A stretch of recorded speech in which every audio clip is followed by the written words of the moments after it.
Well, it's Tuesday Wrestling, and you all know what that means. Across the Pacific in Japan, more specifically in Ichigai Square, we are going to be witnessing the latest ChocoPro show 313 to celebrate the birthday of one of my favorite tag teams, the Best Bros. But before we get to the celebration, they will be in a gauntlet match against five other teams. Some teams they have faced, some teams they haven't faced just yet. So that's going to be so exciting. And of course, here in the United States, as you know, NWA are now getting closer to the Crockett Cup. So we have two qualifier matches. So who will be making it into this year's Crockett Cup? We have a tune-up match for the Crockett Cup and a women's exhibition match.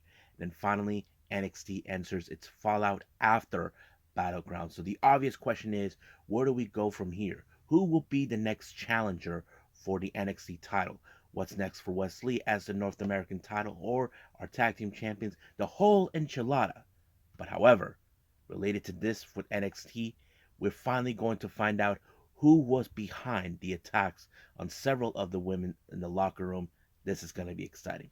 And of course, we got some news updates to tell what's been going on in the world of pro wrestling, what matches are being booked from what promotions, injuries, or whatnot, or anniversaries. So, let's get ready for another episode of Deleted Wrestle Zone.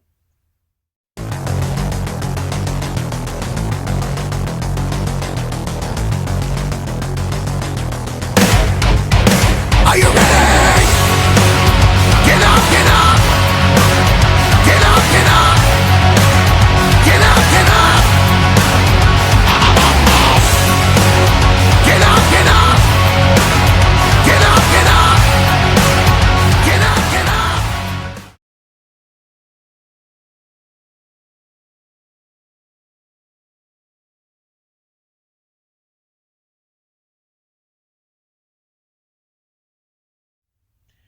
Welcome everybody to the Deleted Wrestle Zone, all things that is pro wrestling with AEW, NXT, New Japan Pro Wrestling, Impact Wrestling, the National Wrestling Alliance, various promotions, wrestlers, matches, and championships. I am your host, J-Rod here. So, let's begin with ChocoPro 313. This is dubbed as the Best Bros birthday. Now, those who are new to the channel, if you guys never heard of ChocoPro, this is where they don't have a ring. They use like a mat as a ring. Really unique. They're part of the Got to Move brand.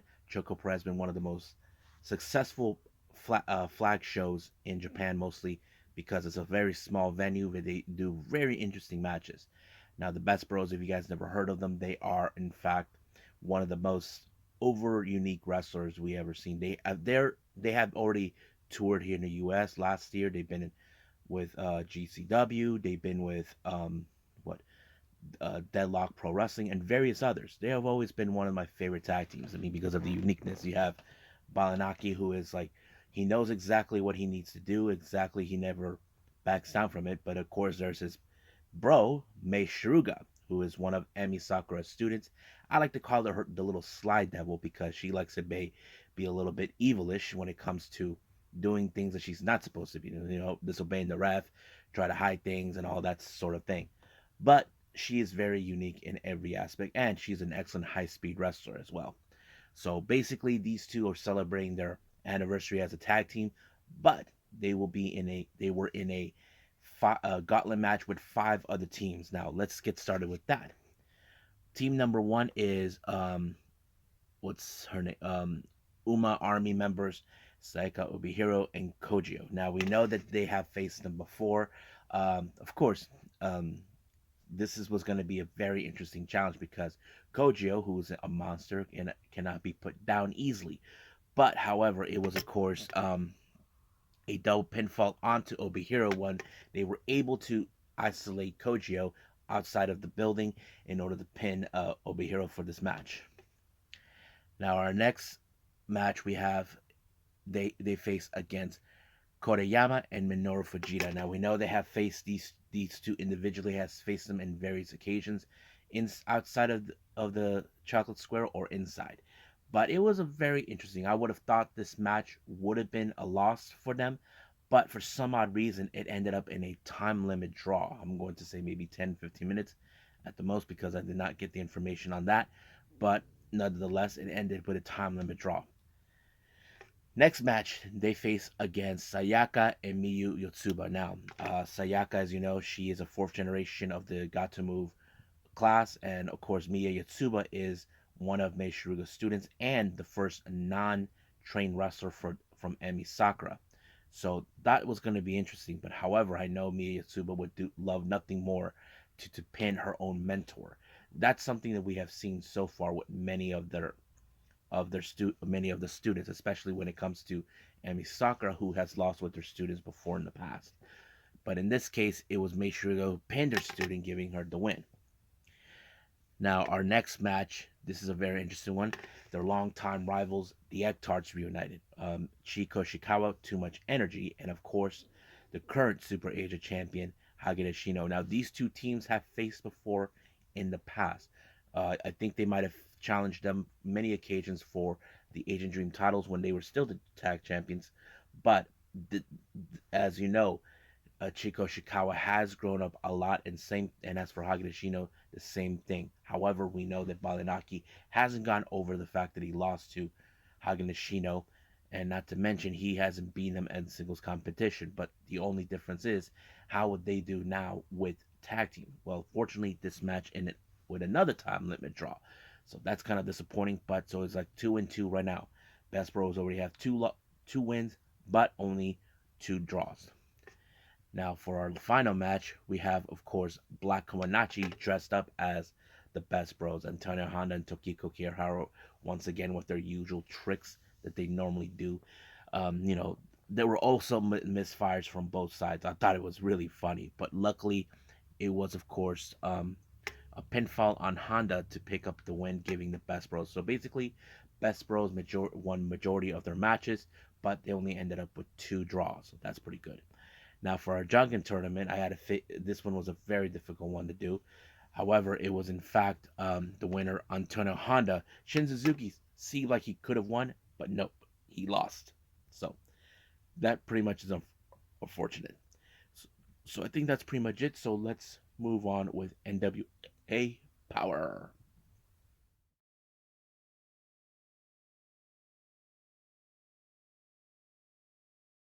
Okay, NWA Powerrr. So let's get started.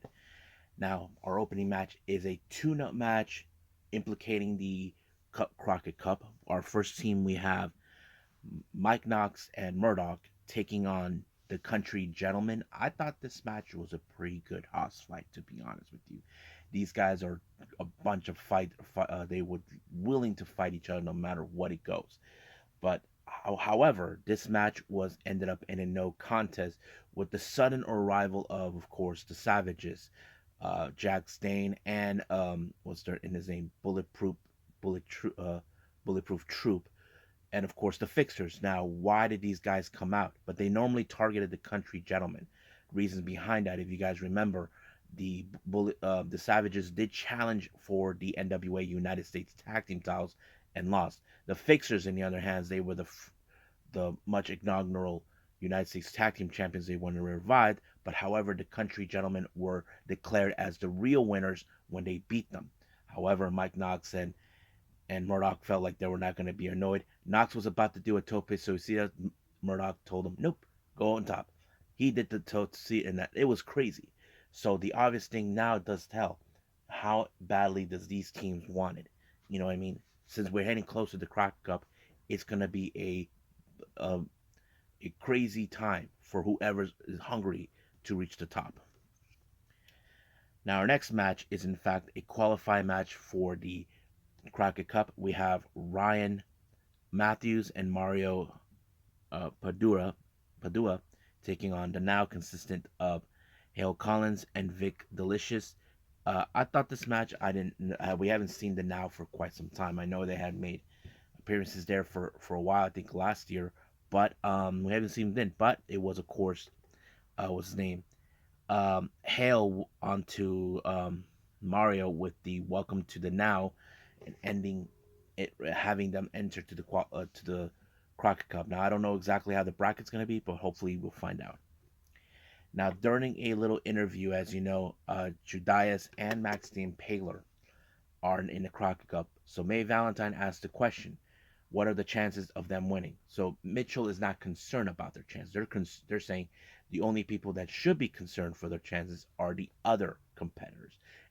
James Mitchell does have a good point, knowing that they know their chances. I mean, you got Maxine Paler. She's a monster you cannot put down. You got Judias, who's a genetic monster. So that kind of sets the whole thing. Now, our next match, we have a women's exhibition match. We have Samantha Starr versus Kylie Page, Kenzie Page's sister. Uh, for a moment, I would have thought this would end with Kylie Page because, as you know, the Pretty Empower like to cut corners and cheat. But somehow Samantha Starr was not going to give up no matter what. She was looking for that very good win that she needs, and she did when she applied the Starstruck DDT, and it was over right from there, picking up the win. Now, we do get another interview with Natalia Markova. Now, as you know, Natalia Markova has been gunning for the Burke, most specifically our current women's champion, Camille. So it's now been confirmed by her and from May Valentine that there is going to be a match between them. It's going to take place in night 2 of the Crockett Cup. Now, Markova has played out many times that she thinks that Camilla has been dodging her, ducking her. That wasn't true. The problem is she didn't care who was coming her way, just long as she remains as champion. But the obvious does tell until we get to the Crockett Cup. Does Markova have what it takes to take her down? That is something we're gonna see when that day comes. Now, our next match is also another of the qualifying match of the Crockett Cup. We have the American Ego, the American Egos, consistent of Jamie Stanley and Joe Alonso, taking on the Handsome Bastards, consistent of Magic Jake Dumas and Mercurio. Now, we know that Mercurio and Dumas have not normally seen eye to eye, but I don't know exactly how they're going to work. But somehow they were able to overcome that. So basically, it was, of course, Mercurio was able to tag himself in, but not letting Dumas realize that he was tagged out. So while Dumas applied the power driver onto Stanley, it was Mercurio who pinned. So, however, Dumas probably questioned, "What the hell, man?" So basically, the ref did see that he tagged himself in. So basically, Dumas did all the work, while Mercurio takes all the credit. Now, before the show ended, as you know, Thrillbilly Silas has challenge for the National Heavyweight Championship. However, EC3 has something in mind. He believes in his honest opinion, that, of course, Thrillbilly's main squeeze, Pollo Del Mar, has been holding him back, basically. Now, we know Thrillbilly is a beast for what he can do in the ring. But, however, EC3 has other plans. He's saying that he's better off without her, and he should be his tag partner for the Crockett Cup. However, Thrillbilly wasn't going to fall for the BS. As you know, EC3 does the whole thing with control your narrative, that whole thing. But Silas took him out completely, sending a direct message that he is gunning for the National Heavyweight Championship. I think that's pretty much it right now for the NWA Powerrr. I believe it's time to move on to our final review, and that is NXT.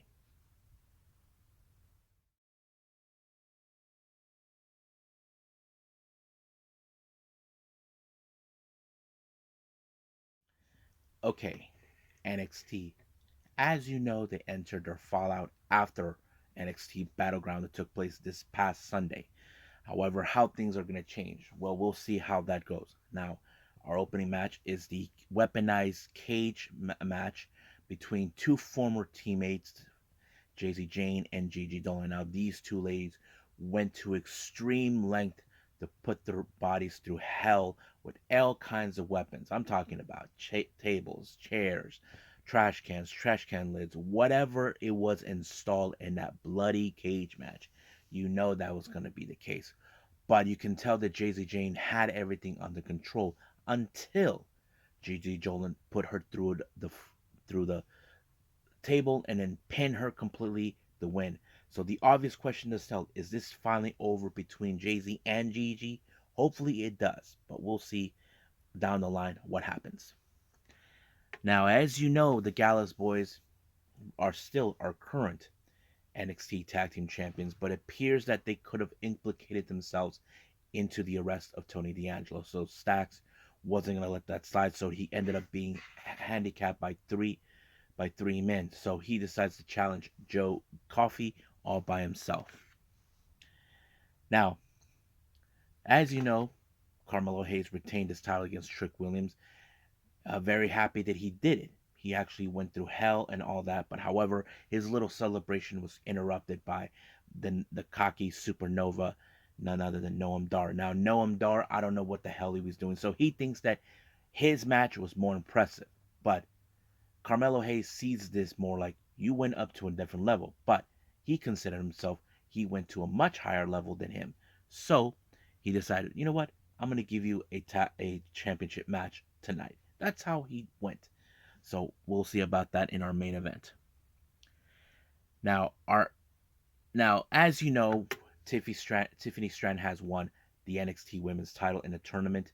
Corin Jade, who self-proclaimed herself as the savior of the NXT brand, saying that she was bitching, complaining about how she should have been the one to win the title.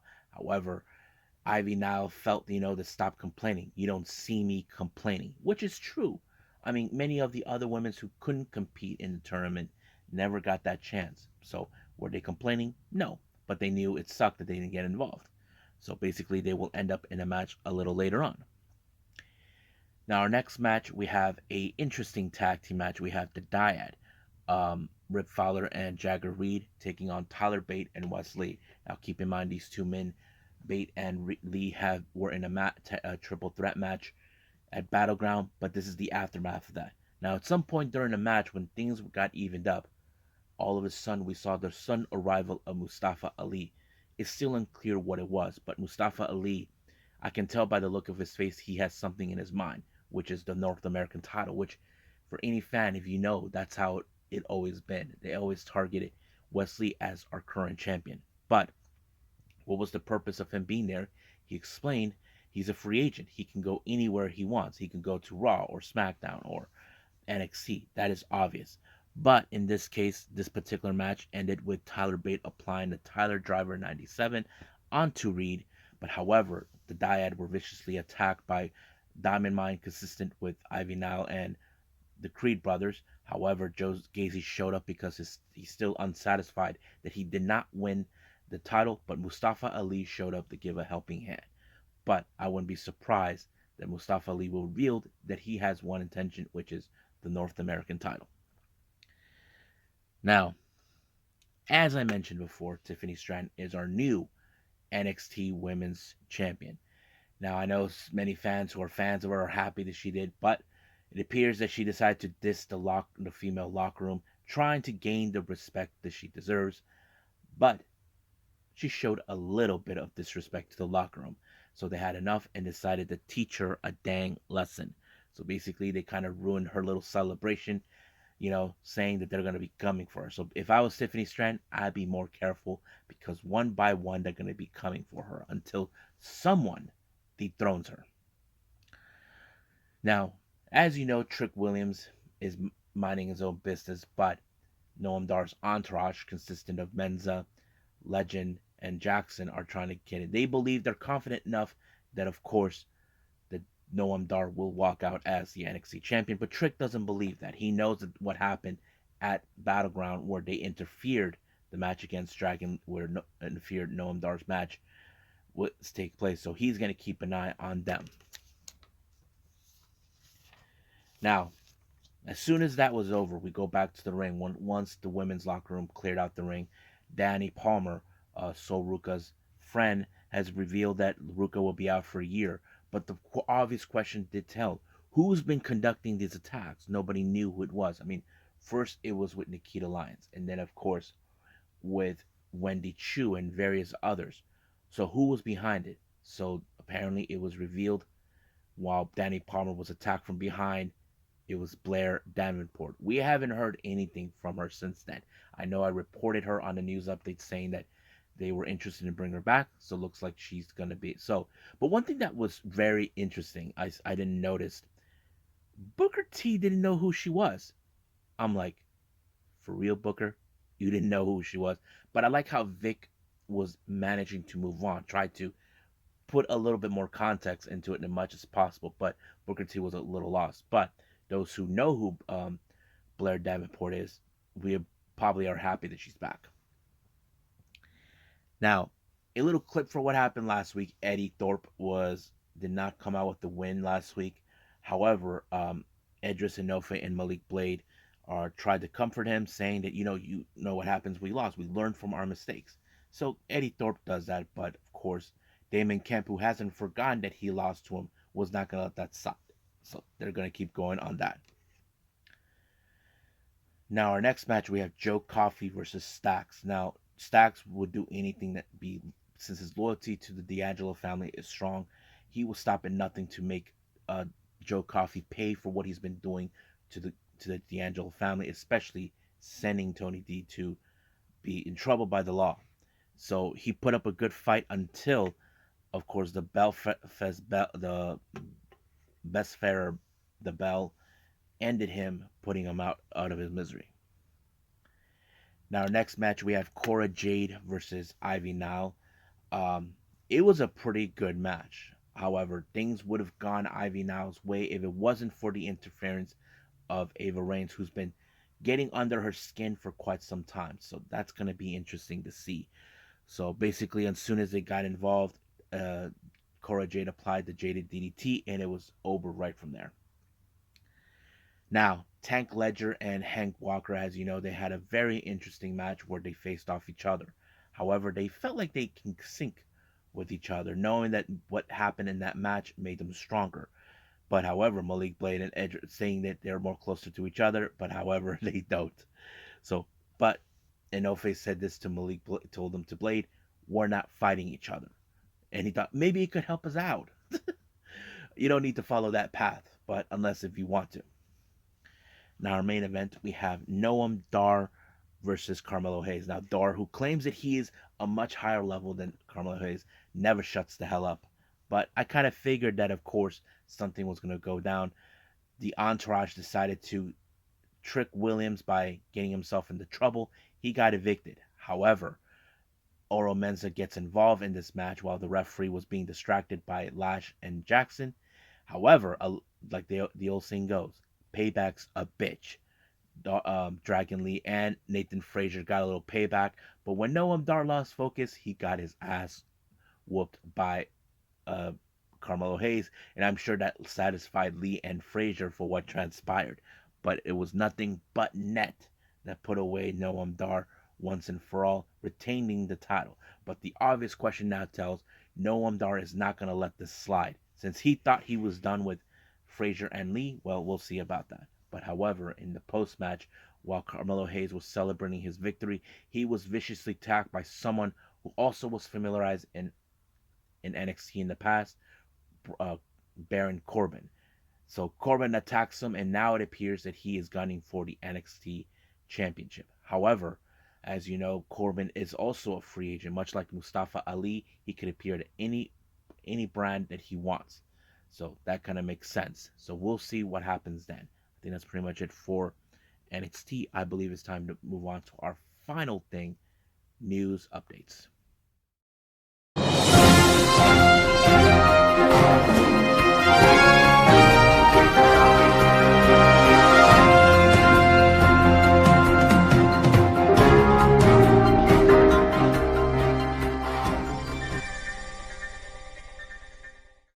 Okay, welcome to our news update. So this is what we have so far. Deadlock Pro Wrestling, as you know, I announced that they're going to have a brand new show called Tag Festival. So I'm going to say this is more of a tag team tournament. Now, I did announce that it's going to take place on the 18th of June. However, they did announce that the Magical Sugar Rabbits from Tokyoshi Pro Wrestling, consistent with our current Princess Tag Team Champions, Yuka Sakazaki and Mizuki, who also Mizuki is our current Princess of Princess Champion. They will be involved in the event, but they will not be participating in the tournament. So basically, that's a good thing. But however, they did announce for some teams that are going to be involved in this one. This is the two of the teams they announced. We have Jay Malachi and Jackson Drake. And then second team, I was a bit of surprise that these two are going to reunite. Andrew Everett and Miyuki Takase. The last time I saw these two team up was last year when they challenged the Best Bros, and I thought that was a pretty good match. Moving on. As you know, we have a brand new promotion here in the United States involving Joshi Wrestling, and they're bringing Joshi wrestlers from Japan, Spark Joshi Purusu of America, and they're going to do two shows 5 days from each other on June 11th and June 16th. However, they did announce certain wrestlers will participate, not only just Yoshi wrestlers, also wrestlers from here in the States. However, they never announced what matches will be taking place. Well, for the Ignite West show taking place on the 16th of June, they announced that for two matches. Here's one match that they announced. We have Ram Kaicho taking on Saki. This is going to be interesting to see. And then, of course, our second match that was announced, we have the Pink Striker Miyu Yamashita taking on Delilah Doom. So that's going to be great. Now, Fightful Select did a little interview with Toni Storm. Toni Storm talked about Mercedes Moné. They asked her, do they think that she is an outcast material? Well, the obvious question to that is no, they're not. But Toni Storm did say that she's willing to break her other foot. Well, we'll see what happens if the day comes when Mercedes Moné decides to appear in AEW. Now, Ganbare Pro announced for their upcoming annual event, Wrestle Sekigahara, that will take place on the 9th of July. Three matches have been announced. Our first one is a very interesting one. It's mostly comprised with the Joshi wrestlers, Yuri and Tomoka Inaba, who known each other from Just Tap Out, but as you know, Yuri is a freelancer. Tomoka is part of the Just Tap Out promotion. They take on the members of the roster of the Marvelous promotion, Takumi Iroha, and of course our current AAW champion, Miyu Momono. And then, of course, our second match that was announced, another Joshi match, we have Yoshiko Hasegawa taking on Miyuki Takase. And then after that, the Spirit of Ganbare World of Openweight Championship will be on the line. Miyuki Miyuki Watase takes on, of course, the leader of the Pro Wrestling Bazaar promotion, Azami Kodaka. So that's going to be interesting to see. Now, GCW has announced for their Clean Up Man event that takes place on July 8th. We're going to have the Spanish announce team teaming up. They take on against Wasted Youth, consistent of Marcus Mathers and Dylan McKay, and of course, Jimmy Lloyd. And finally, this one I kind of want to redo of the previous news update that I did by itself. As you know, I mentioned that May 31st is the 8th anniversary of Natsupoi and Sarunoi. Well, it turns out that, as I mentioned before, both these ladies were trained by Yuna Manaze, and there were other wrestlers that were trained. But what I didn't know, that there were actually 5 girls that were, in fact, debuted around the same time, and they're all Yuna Manaze students. Other than Natsupoi and Sarunoi, here they are. There is Tai Hamna, who is in fact a freelancer. You may have seen her in Ice Ribbon and a few other promotions. Then you have, of course, Maika Ozaki, who's also a freelancer, and she is part of the unit known as a Rebel X Enemy. And then finally, Nao Kakuta, who you know her from Tokyo Shoot Pro Wrestling, who normally teams up with Hikari Noa. So these 5 ladies actually debuted around the same time on May 31st. So I want to say happy anniversary to all 5 of these ladies. You know, I watched all of them, what they do, and they're amazing. So I think that's pretty much it. So let's just call it a day. Well, hope everybody enjoyed the episode. Now, as a friendly reminder for everyone, there will be no new episode released on Thursday. Now, the reason behind that, I made this announcement already. I'll be heading to, as you know, AEW are coming to my hometown of San Diego, California. I'm very excited for it. As you know, I released a video called DWZ at the wrestling events, where I actually attended the AEW show in LA. Now they're coming here to my hometown. I'm so excited for that.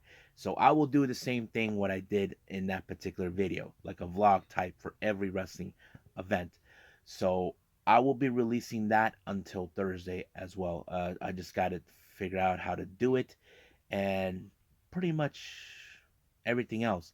So I'm kind of excited for enjoying it. I will be there a lot early to see what's going to be landscape. But I've bought myself a brand new shirt that I'm going to be wearing when I get there. Let me show it to you guys. Hold on. Got myself this shirt that says Omega with the Sega logo type font on this one. This is one of Kenny Omega's shirts. I also got this from Pro Wrestling Tees. The same time as I got the Jungle Kiona shirt, so I'm going to be wearing that today. So it's going to be a lot of fun to wear it. Uh, I'll take good pictures and videos for everybody.